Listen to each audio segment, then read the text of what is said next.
ladies and gentlemen, welcome back to the channel. Today we're talking Detroit Pistons. This sounds crazy to say, but unfortunately the Detroit Pistons have won 3 straight basketball games. Now, I know the last win yesterday was against Indiana. They're clearly rebuilding OKC. But that win against Philadelphia, there was really something about that. And, I made like 2 videos about the Pistons last week, and just the win against Philadelphia I thought was really impressive because they were completely healthy. Completely healthy.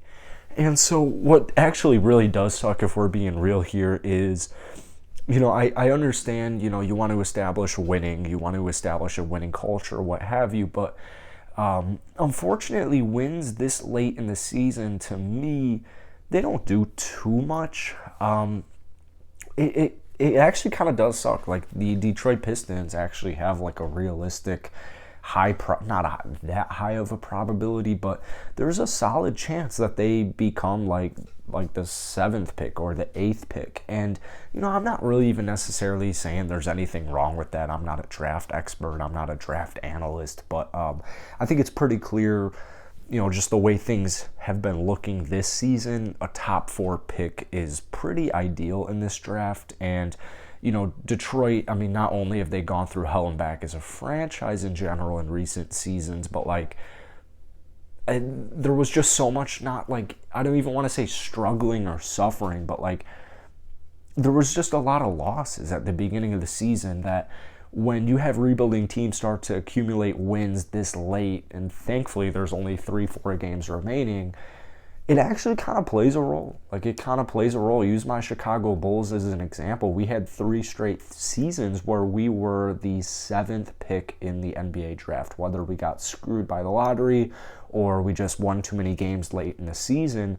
The Chicago Bulls had 3 straight seasons getting the 7th pick, which might not sound bad to you, but if you're a rebuilding basketball team, you're trying to get superstars or stars at the very least. And, once you start getting away from like the top 3, top 4, depending on the draft class, we have a pretty weak draft class this season, it definitely isn't ideal. But, let's say worst case scenario, let's even say Detroit gets the 8th pick in the draft. They're still going to get a good player. They're still going to get somebody that they want, and they still have enough young pieces where it's all going to work out. So it gets me thinking, honestly, I think Detroit should trade Jeremy Grant. I know he is a gold medalist Olympian. I know he is a very good basketball player. I know he'll give you 20 a night, but at the end of the day, Jeremy Grant wants to be the number 1 option. And, it sucks because I really like Jeremy Grant. I think he's a dope basketball player. I think he's a dope person, but I don't think he'll ever really be a number 1 option. The way the league is, the way the superstars drive this league, with Jeremy Grant getting up there in age, I just don't really see him ever being a number 1 option. So he's either going to have to eat a little piece of humble pie or get the hell out. And so, whether it's on Detroit or not, the way I see Detroit right now is you have kind of, you literally actually have 5 perfect starters. You have Killian Hayes at the point guard, you have Cade Cunningham at the shooting guard, you have Sadiq Bey at the 3, Marvin Bagley at the 4, Isaiah Stewart at the 5. A bunch of those players can be moved around, right? Marvin Bagley, Isaiah Stewart, Killian Hayes, none of those guys' positions are necessarily 100% lock. So I think just trading Jeremy Grant would actually be in their best interest. It'll be interesting because at the same time, you're not really trying to rebuild, or you're not really trying to tank next season. But I think they should at the very least inquire about Jeremy Grant trades. If a team is willing to overpay you, I would hop on that immediately. I would literally hop on that immediately. Let's say Detroit does fall to the 8th pick or 7th pick, which, like I said, isn't the end of the world.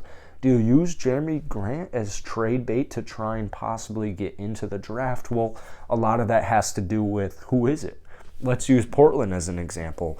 I saw a mock draft earlier today where the Portland Trailblazers skyrocketed up to the 2nd pick in the draft. Well, Portland's looking to kind of win right now. They're looking to kind of build around or win with Damian Lillard, I should say.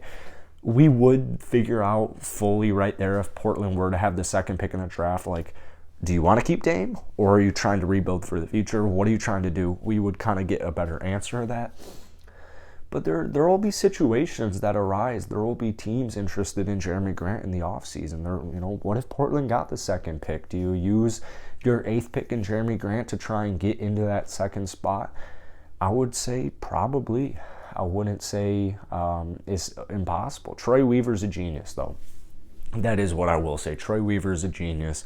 But the biggest thing with Detroit is you have all these young stars, man. Young superstar studs, potential stars. Like Cade Cunningham looks phenomenal, bro.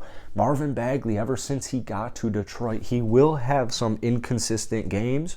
The good news is, like, an inconsistent game from Marvin Bagley now is like 8-8 on like 3 of 5 shooting. Like, you're going to take that. So there are some kinks he's got to work out. For example, free throw shooting, maybe even defense, not even maybe even defense.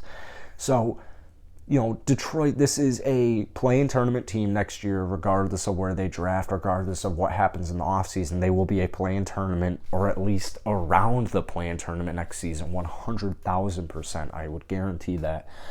It's just going to be interesting to see what happens. It's going to be interesting to see how the rest of the season unfolds, not only for Detroit, but opposing teams. We'll see how the lottery goes. We'll see what happens at the draft. We'll see how free agency goes.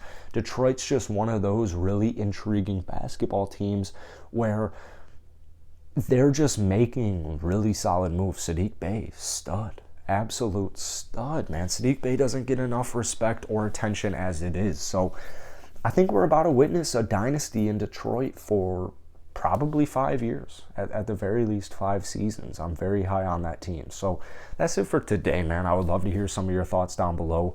I will leave you with a trade idea, and I might make a whole video about this, but basically I saw a trade idea where Cleveland acquires Jeremy Grant and a first-round draft pick, and the Cavaliers receive Colin Sexton. And since he's going to be a free agent, it'll be like on a probably pretty big contract. Keep that in mind. And Lauri Markkanen. So you'll be giving up Jeremy Grant and probably a first-round pick for this season or whatever season it's going to be for a pretty big contract Lauri and a pretty big contract Colin Sexton. Just based off what I just said, I'm very curious with Pistons fans. What do you think about that trade? Because I would probably hop on that in a millisecond. Cavaliers standpoint, not necessarily, but like I said, I don't know if that was even the exact trade idea. It just, all I remember is it was a first-round pick and Jeremy Grant for Lauri Markkanen and Colin Sexton. But keep in mind, you're acquiring big contracts, and you're going to have to pay these young cats eventually. You're going to have to pay them. So it's just food for thought. Might have to make a whole video on it. Let me know if you want that. And yeah, that's it. Peace.